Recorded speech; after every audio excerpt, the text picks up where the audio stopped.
Bienvenue dans cette nouvelle vidéo Feng Shui et là je vais parler aux archis d'intérieur et décorateurs. Comment peut-on intégrer le Feng Shui à un projet? On peut l'intégrer dès la base de la première visite, visuellement. On peut déjà détecter les aspects circulatoires, le yin et le yang, l'équilibre des 5 éléments, feu, terre, métal, eau, bois, l'accumulation du char chi, du mauvais chi, l'orientation de la maison. Vous allez aussi poser des questions sur quel est l'aspect de leur vie actuellement qui va bien ou pas bien. Donc dès la première visite, vous pouvez déjà faire un premier scan visuel.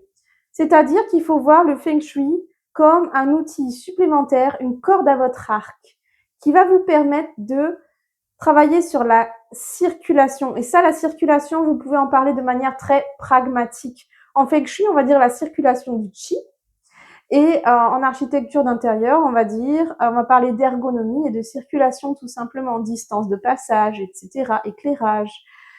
Donc c'est très facile de parler du Feng Shui de manière très pragmatique. C'est beaucoup de bon sens le Feng Shui. Et en fait, l'analyse l'équilibre des 5 sens, tout ça, ça va déterminer comment vous allez définir les pièces, où vous allez les mettre pour chaque habitant, quelles fonctions elles vont avoir, quelle couleur on va utiliser, quel matériau on va utiliser. Et en fait, ça va aiguiser votre sens de l'analyse.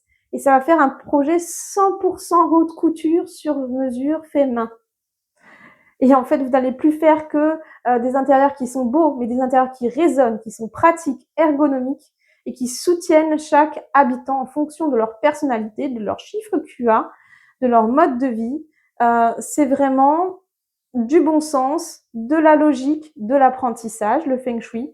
Mais vraiment, ça va apporter, vous allez monter d'un cran au niveau de l'analyse, puisque c'est une analyse humaine de l'habitat.